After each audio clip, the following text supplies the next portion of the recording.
এইটো মহাকাল মন্দিৰৰ কৰিডৰ আৰম্ভণি, এইখিনিৰ পৰা কৰিডৰ আৰম্ভ হয়। এই কৰিডৰ আৰম্ভ হোৱা পৰ্যটকডোখৰ দেখাই আছে। মহাকাল মন্দিৰৰ এই কৰিডৰটো, মহাকাল কৰিডৰটো দেখুৱাই আছোঁ।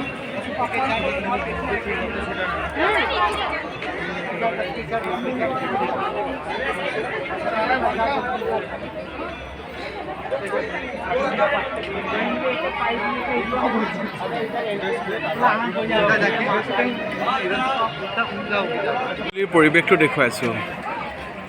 মহাকাল মন্দিৰত থকা যিটো কৰিডৰৰ ফটোত পিকচাৰ্ছটো দেখাইছোঁ। গধূলি দিনত ভিডিঅ' কৰিব পৰা নাই যোৱা, পৰিৱেশটো দেখাই আছোঁ ধুনীয়াকৈ।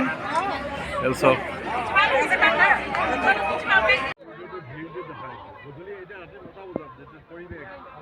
কৰিডৰ যিটো ভিৰ, এই ভিৰটো চাওক। মহাকাল কৰিডৰ ৰাতি 9টা বজাত পৰিৱেশটো বিভিন্নটা মূৰ্তিৰ বিভিন্নটা ৰূপত ভগৱানৰ এইবিলাক ইয়াত ধুনীয়াকৈ বনোৱা আছে। খুব সুন্দৰ এটা পৰিৱেশ। সন্ধিয়া আহিবলৈ কিন্তু খুব ভাল লাগিব। মই কিন্তু সন্ধিয়া খুব এনজয় কৰিছোঁ আৰু আপোনালোকে আহিব আৰু সন্ধিয়া পৰিৱেশ। যে ৰেলৱে ষ্টেচনৰ পৰা 2 কিলোমিটাৰ ভিতৰতে মহাকাল মন্দিৰ আছে আৰু মহাকাল মন্দিৰৰ আশে পাশে সকলোখিনি আছে। যিমানখিনি থাকিবলৈ মন্দিৰ আছে সকলোখিনি ইয়াৰ ওচৰে পাঁজৰে আছে। সেইখিনিতে আহি আপোনালোকে এটা দিনত একচুৱেলি নহয়গৈ, 2টা দিনে ধৰক, আৰু বহুত কিবাকিবি মন্দিৰো আছে। গোটেইখিনি চাবলৈ 2টা দিন যদি হয় আপোনাৰ হাতত সময়, আপুনি খুব ধুনীয়াকৈ তেতিয়া চাই যাব পাৰিব ফালৰ পৰা। আৰু ইয়াত সদায় ৰাতিপুৱা 6 বজাত মন্দিৰ প্ৰাংগণ খোলে আৰু কৰিডৰটো খোলে আৰু ৰাতি 9:30 বজাত বন্ধ কৰে। গতিকে আপুনি যেতিয়া আহে সময়ৰ প্ৰতি লক্ষ্য ৰাখিব আৰু গোটেইখিনি সুবিধা অনুযায়ী কৰি ল'ব পাৰিব।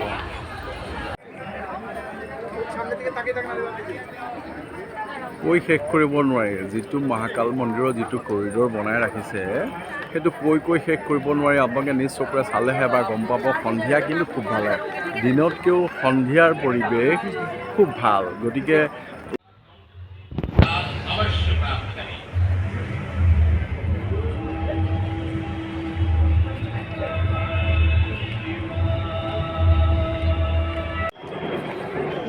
ক'ত বাজি আছে?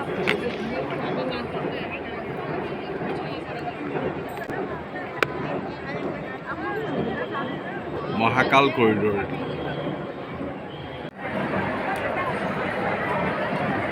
মহাকাল কৰিডৰৰ বিভিন্ন এংগুলৰ পৰা বিভিন্নটা ভিডিঅ' কৰিবলৈ যত্ন কৰিছোঁ।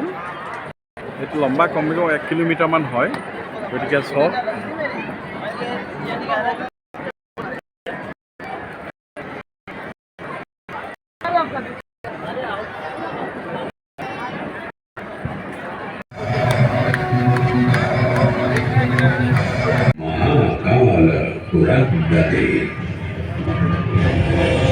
अर्थात यहाँ